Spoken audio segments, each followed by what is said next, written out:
नीले पहाड़ों के पीछे एक राज्य था जो सुख और समृद्धि से भरा हुआ था, जिसके लोग एक दूसरे की मदद करते थे और सभी के बीच बहुत गर्व थी, जिसके कारण सभी लोग राजा और उसके परिवार का बहुत सम्मान करते थे।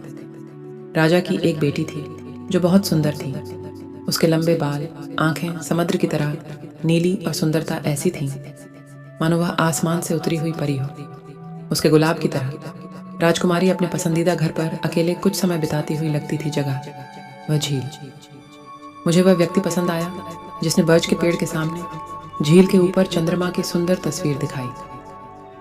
आज राजकुमारी उसी स्थान पर आई, लेकिन राजकुमारी चंद्रिका को नहीं पता था कि उसके साथ क्या होने वाला है। आज कुछ विशेष ग्रहों की स्थिति बादल वाली थी, जिसके कारण चंद्रमा पूर्ण रूप से दिखाई दे रहा था और चंद्रमा की रोशनी में उसकी किरणें अलग ही चमक रही थीं। पानी में एक झिलमिलाहट थी।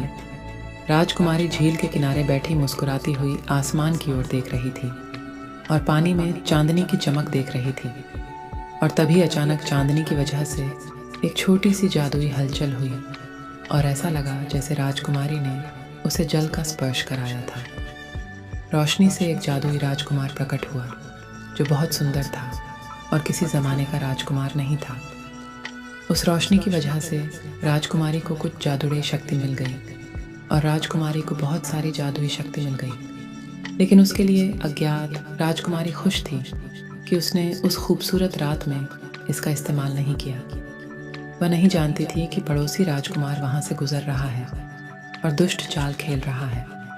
उसने यह सब देखा और महसूस किया कि राजकुमारी बहुत बदल गई है। उसने राजकुमारी को मारने और उसकी जान लेने के बारे में सोचा ताकि वह राजकुमारी चंद्रिका की शक्तियों पर खुद कब्जा कर सके।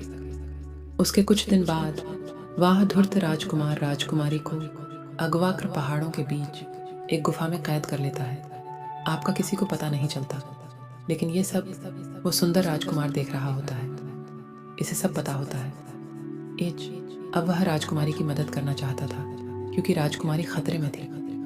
उसका कोई अनजान था कि राजकुमारी अचानक से कह गई, गायब हो गई। राजा ने सभी को आदेश दिया कि जो भी राजकुमारी को दूध लाएगा उसे इनाम दिया जाएगा।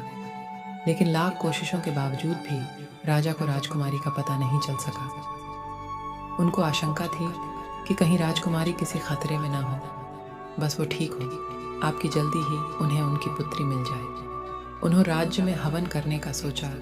आपकी सेना ने उसकी एक टकड़ी को उसके कोने में भेज दिया ताकि उन्हें यज्ञ पूरा होने तक राजकुमारी मिल जाए। 3 दिन के यज्ञ के पास भी कोई सूचना न मिल सके। राजा निराश हो गए, मानो की तरह वो हार गए थे कि उन्हें कुछ समझ नहीं आया था कि अब क्या होगा।